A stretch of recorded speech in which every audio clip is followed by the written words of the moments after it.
Bonjour. Bon, bah, c'est l'avant-dernière, enfin c'est la dernière conférence, après il reste juste un débat. Et là du coup on va parler de shopping social, donc ça c'est le truc que tout le monde veut absolument réussir à faire. Toutes les plateformes veulent réussir à transformer le social en shopping. Et donc on va voir ça avec Easybilly, les deux cofondatrices qui sont Faustine et Yasmina. Donc on va vous laisser un petit peu nous présenter Easybilly, puis à la fin on fera les questions-réponses. Ok ? Allez. Alors, donc moi c'est Faustine. Moi c'est Yasmina.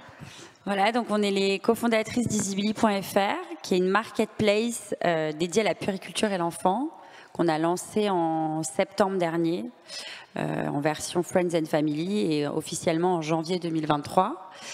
Tu peux peut-être parler un peu de notre parcours? Oui, alors du coup, peut-être pour resituer, recontextualiser.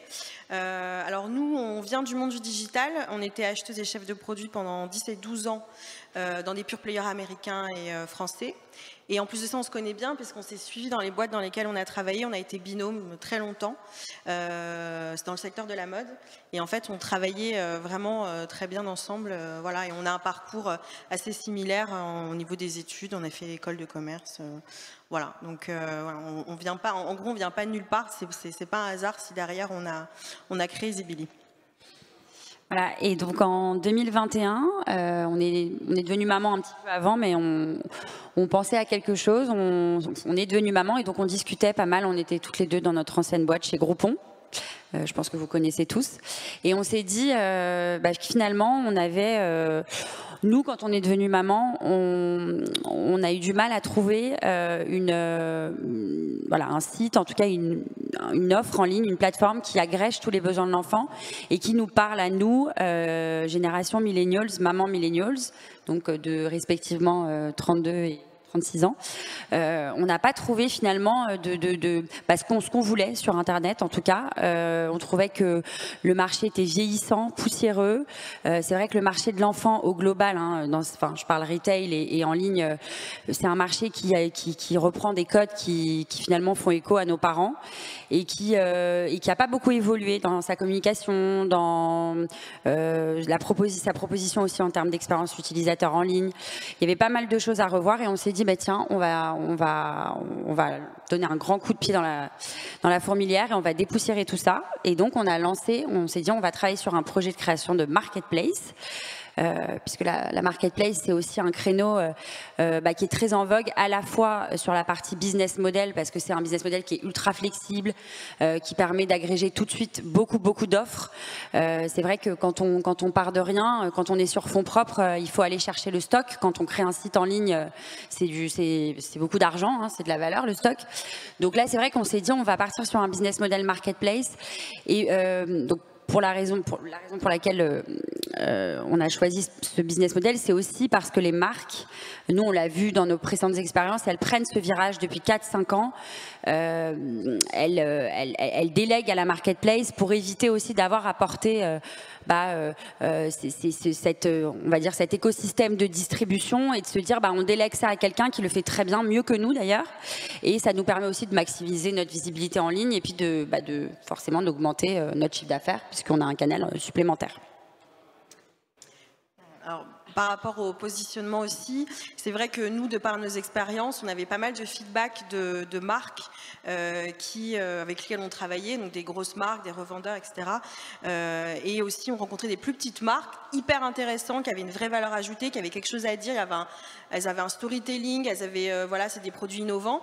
Et souvent, ces marques-là, les retours qu'on en avait, c'est en gros, on ne va pas sur Amazon et ses discounts pour des raisons d'image, de prix, etc. parce qu'elles font extrêmement attention au prix auquel elles vendent. On ne peut pas ou on ne veut pas, mais surtout en général, si on ne peut pas aller sur la Redoute parce que c'est assez compliqué pour nous. Enfin, en gros, je grossis le trait, mais c'est une usine à gaz. Il faut être rentable tout de suite. On n'a pas assez de références. Enfin, voilà.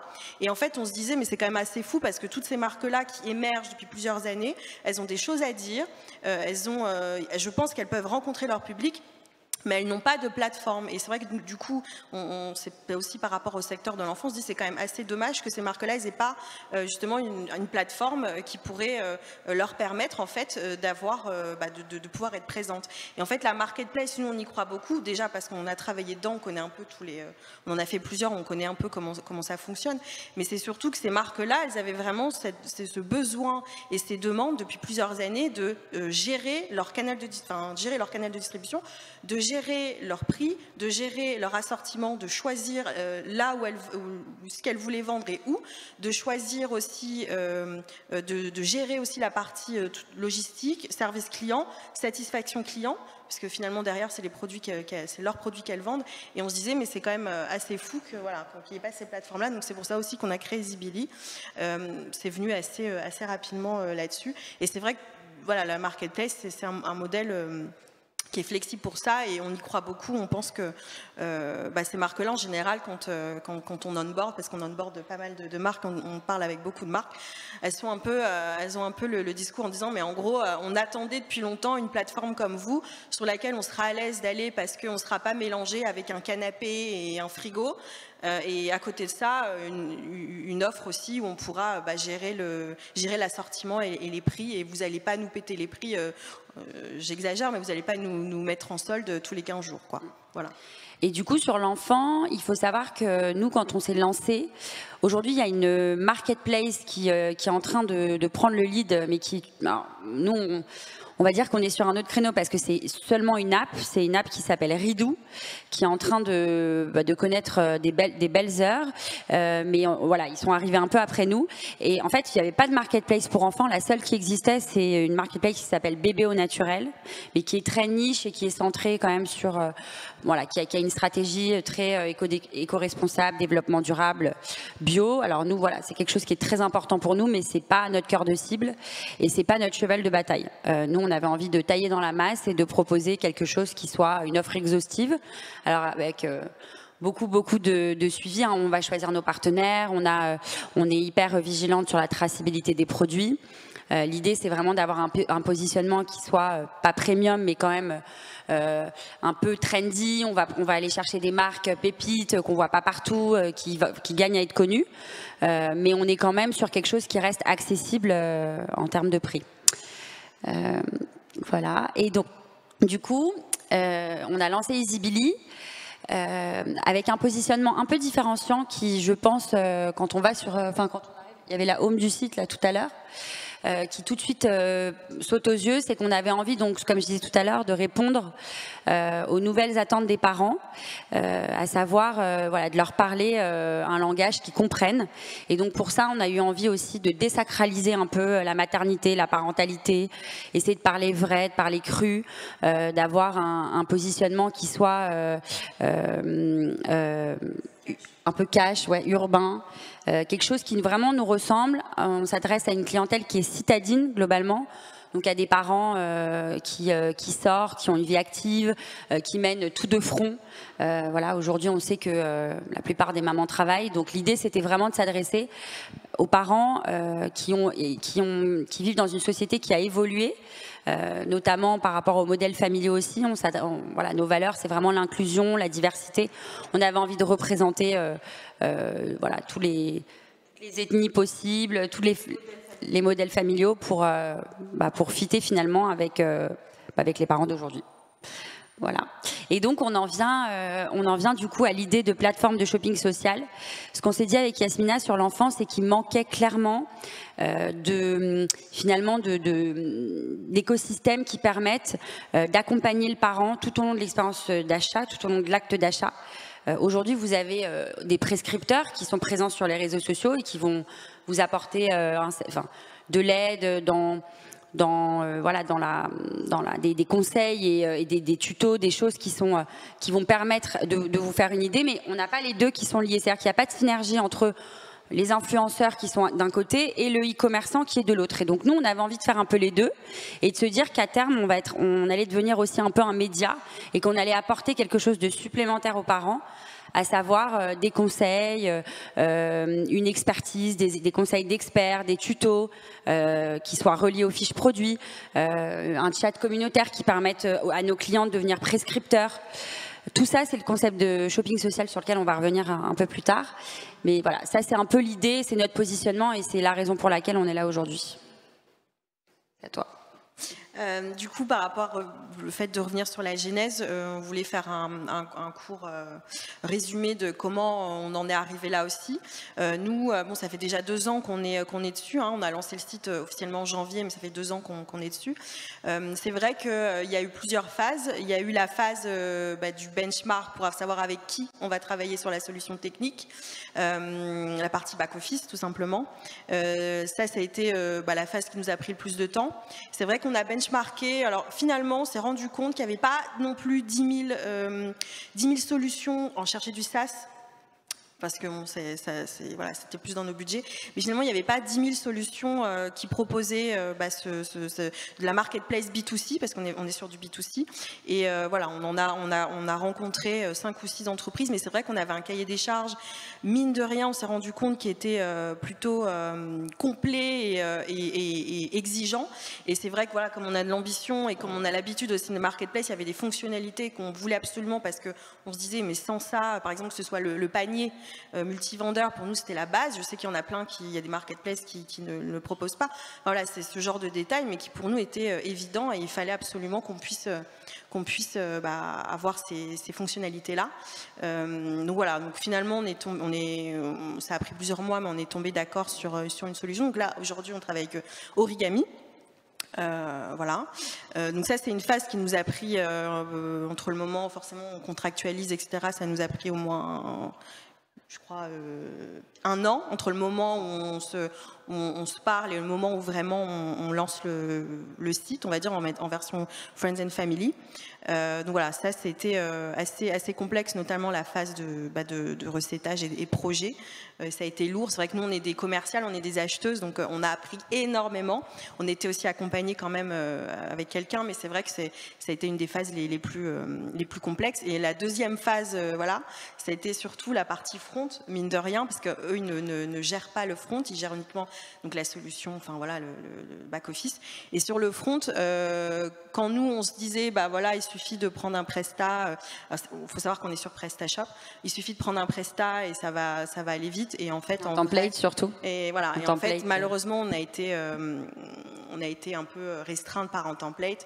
Et finalement, c'est vrai que cette partie-là a été un peu plus laborieuse, un peu plus longue que prévu. C'est pour ça qu'on a pris un peu de retard. Donc voilà, on a changé de prestat entre-temps. C'est ça. Alors du coup, quand on parle de concept de plateforme de shopping social, évidemment, il faut savoir faire du social média, et ça c'est pas notre métier. Donc on a tout de suite essayé de trouver l'agence qui fitait et qui allait pouvoir justement avec laquelle on allait pouvoir déléguer cette partie-là, parce qu'on est sur tous les fronts, on fait tout et c'est un petit peu compliqué. Et l'idée, c'était vraiment d'arriver à créer du contenu disruptif et d'arriver à faire la différence et de pouvoir déployer ce contenu à la fois sur nos fiches produits, sur tout le parcours d'achat. Et c'est pas une mince affaire. Aujourd'hui, ça fait 6 mois qu'on a commencé avec l'agence avec laquelle on travaille. Et c'est vrai qu'on se rend compte que c'est très très difficile de trouver le bon interlocuteur, de faire le tri entre ceux qui sont spécialisés vraiment dans le community management, ceux qui ont aussi un volet paid, si je puis dire, donc qui sont quand même focus ROI, acquisition. Il y en a qui font les deux. Donc ça, nous, on a trouvé que c'était, en termes de challenge, c'était un très gros challenge, parce que c'est un vrai métier aujourd'hui, le community management, mais il y a tellement de dimensions et tellement de dominantes qui sont associées au community management que du coup, on se rend compte que finalement, au départ, on n'en connaissait qu'une partie et qu'on se rend compte que finalement, l'agence qu'on avait choisie, finalement, elle n'est pas du tout optimale et elle ne correspond pas forcément à nos besoins à moyen long terme. Donc là, on est en train de changer. Là, je crois que ok. Et donc aujourd'hui, EasyBilly, on est en vitesse de croisière, c'est-à-dire on commence. Enfin, voilà, les voyants sont au vert. On a plus de 40 partenaires donc avec qui on travaille, qui sont des revendeurs. Hein. On a plus de 200 marques, plus de 40 000 références en ligne. Donc il y a un gros travail qui a été abattu toute cette dernière année. Et là, du coup, pour assurer la croissance de notre activité et pour présenter et déployer la V2 de notre site, c'est pour ça qu'on a intitulé cette conférence de Marketplace à plateforme de shopping social.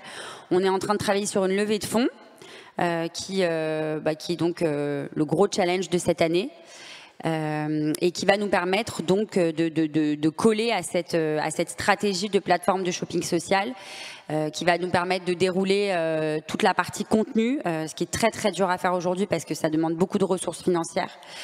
Il va nous falloir beaucoup de production vidéo, on a besoin aussi de faire pas mal de dev sur le site. On a pour projet de développer un outil de personnalisation de l'expérience utilisateur.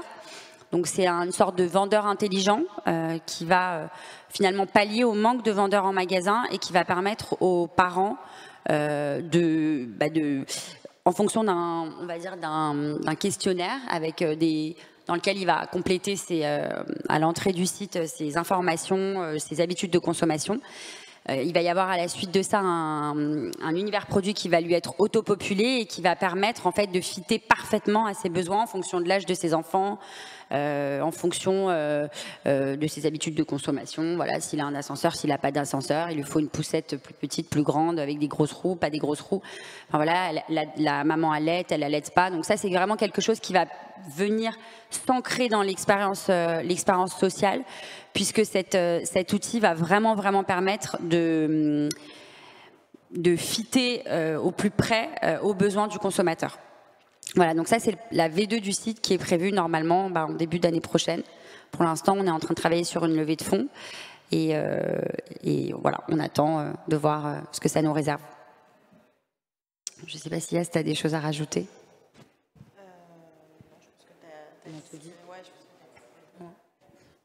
Si vous avez des questions. La levée de fonds, elle va servir à financer la plateforme ?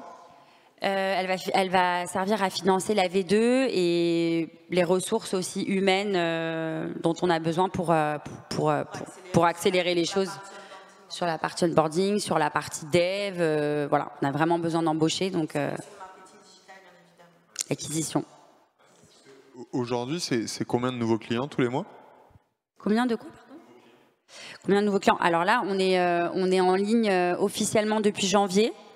On est sur un trend à peu près de 30 à 40 ventes par mois. Donc là, il faut vraiment qu'on accélère. Et pour ça, on a besoin de mettre de l'huile dans le moteur. C'est ce que je dis toujours, hein, c'est le chat qui se mord la queue. On a vraiment un gros budget à investir en acquisition. Donc on est au tout début. Hein, on est au tout début. On a démarré la partie acquisition il y a peu de temps, on a une stratégie, on est dans l'A/B testing, donc on est en train de piloter justement pour savoir ce qui marche le mieux, que ce soit la partie justement acquisition, mais la partie aussi rétention. Donc voilà, ça c'est vraiment des choses qu'on a mis en place finalement il y a peu de temps, donc voilà, on est en train d'accélérer dessus. Mais en tout cas, voilà, forcément on est en croissance sur la plupart des KPI, puisque on ne peut que voilà. Mais ouais, par contre en nouveaux clients, bon, c'est pas assez représentatif, mais on parle en nombre de commandes. Parce que... Oui, en nombre de commandes, ouais. Est-ce qu'il y a des questions ? Ouais, bravo pour le travail. Là, j'ai vu sur le site, bon, mes enfants sont grands maintenant, je ne vais pas acheter malheureusement, mais sur le site, l'aspect blog, et après on arrive sur des produits et tout, c'est génial. Là, ouais, les petits trucs là. L'idée, c'est vraiment d'avoir des entrées par problématique universelle de parents. Alors ça, je ne suis pas rentrée dans le détail, c'est vrai que j'aurais pu l'expliquer, mais l'idée, c'est vraiment de simplifier et de répondre, d'avoir un parcours client et une arborescence qui répondent à des problématiques concrètes. On a tous les mêmes et en fait on est souvent perdu sous un flot de produits quand on crée une marketplace, et c'est ça l'objectif aussi, c'est d'avoir un parcours utilisateur qui soit vraiment hyper simplifié.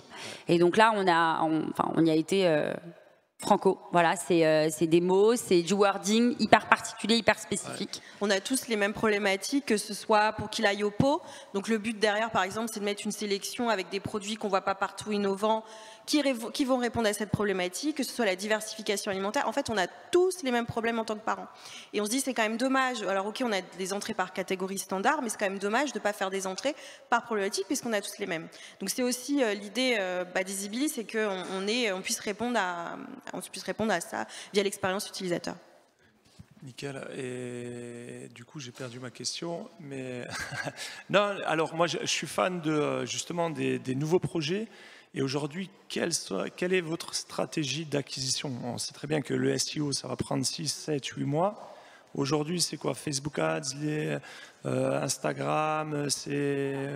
Comme disait Yasmina, c'est vrai que nous, on a lancé le site en janvier, donc on est vraiment en phase de testing, c'est-à-dire qu'en fait, là, on est essentiellement sur 3 leviers, je dirais 2, parce que, comme vous venez de dire, le SEO, c'est quelque chose qui prend du temps, et ça fait déjà 7 mois, 8 mois qu'on le travaille depuis qu'on a lancé le site, enfin, qu'on travaille sur le staging du site. L'idée, c'est vraiment de focus sur l'acquisition, donc la partie SIA, Google, et après, on a la partie paid, qui est sur, social paid, qui est sur les réseaux, donc Facebook Ads, Google Ads. Et ça, c'est vraiment quelque chose qui, pour l'instant, est en test. Donc, on ne sait pas trop où on va orienter le curseur. Après, on va là où sont nos clients, c'est-à-dire que nous, voilà, on les réseaux, clairement. Et là, c'est pour ça, là, nous, on veut accélérer, c'est sur la partie contenu, parce qu'on y croit. C'est le fait de pouvoir proposer des tutos sur des fiches produits, de pouvoir recommander des produits. Enfin, c'est-à-dire qu'en fait, on veut apporter une couche sociale à l'expérience client sur Easybily. Et pour ça, en fait, on a besoin de contenu, que ce soit de la vidéo ou que ce contenu il soit créé par nos propres clients. Dans tous les cas, voilà. Mais en tout cas, on va là où sont nos clients. Et clairement, les réseaux, il n'y a pas qu'Insta, il y a aussi, nous, il y a les live shopping qu'on va mettre en place, mais il y a aussi, bien évidemment, TikTok. Là, c'est vrai que TikTok, nous, on avait un peu une idée en se disant, bah, c'est peut-être pour les jeunes, et en fait, pas du tout. On se rend compte que notre âge, bah, ils sont dessus aussi. Et on sait qu'il y a vraiment des places à prendre là-dessus, parce que tout n'a pas été fait. Bien. Vas-y. Non.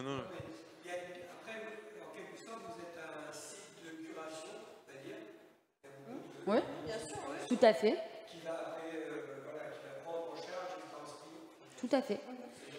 Voilà. Alors c'est vrai qu'il y a une partie, ça c'est vrai qu'on est quand même encore assez prudente là-dessus, mais quand j'ai parlé de l'outil de personnalisation de l'expérience client, la levée de fonds, elle est conditionnée à cet outil puisque c'est du dev et c'est une innovation. Alors on peut parler d'innovation technologique puisque c'est quelque chose qu'on veut développer. À voir, parce qu'on a déjà pas mal travaillé dessus, on a pareil établi un cahier des charges, on a déjà missionné pas mal d'agences. L'idée là, c'est d'apporter vraiment quelque chose de nouveau. On va aller un peu plus loin, mais l'idée c'est presque de... C'est comme les réseaux, c'est-à-dire les réseaux, ils nous soumettent, on parlait de TikTok, ils nous soumettent des choses en fonction d'un algorithme, en fonction de ce qu'on a vu auparavant. Bah, l'idée c'est ça aussi, c'est d'hyper personnaliser l'expérience client à travers des produits qui correspondent aux clients, qui correspondent en tout cas aux besoins de leurs enfants. Et voilà, c'est aussi l'idée, quoi. Qu'ils aient une projection aussi sur leurs besoins futurs. Donc par exemple, on va leur proposer un univers de produits et puis ils vont avoir une reco. Bon bah voilà, votre enfant, attention, dans 2 mois il a 3 ans. À 3 ans, c'est la propreté. Il va vous falloir un pot, il va vous falloir, je sais pas, un sac à dos parce qu'il rentre à l'école, une blouse parce qu'il va faire de la peinture. Enfin voilà, tout ça c'est des choses qui vont être liées à cet outil qu'on est en train de développer, enfin qu'on veut développer et sur lequel on a déjà travaillé et qui va, je pense, permettre de donner une vraie valeur ajoutée à l'expérience utilisateur d'Easybily. Il y a un réseau aussi qu'il ne faut pas oublier, c'est Pinterest. Parce que c'est pile la cible et la pub elle coûte pas très cher. Ouais. Alors c'est vrai que Pinterest on l'a pas bon, trop. C'est bon pour les si on a une page, on a mis les marques etc. Mais c'est vrai que c'est pas quelque chose auquel c'est pas un réflexe. Mais t'alises pas dessus, c'est vrai. Énorme, hein. Mais effectivement on sait que c'est bon pour les SEO. C'est que des femmes. Enfin, 80%. Je sais, il y a plein de moodboards pour les chambres de bébés. 30 ans et plus. Et... Ouais. C'est vrai qu'il faut qu'on creuse Pinterest. On l'a fait, mais pas de manière... On est dessus, mais disons que là, on l'a pas vu comme un levier, en tout cas.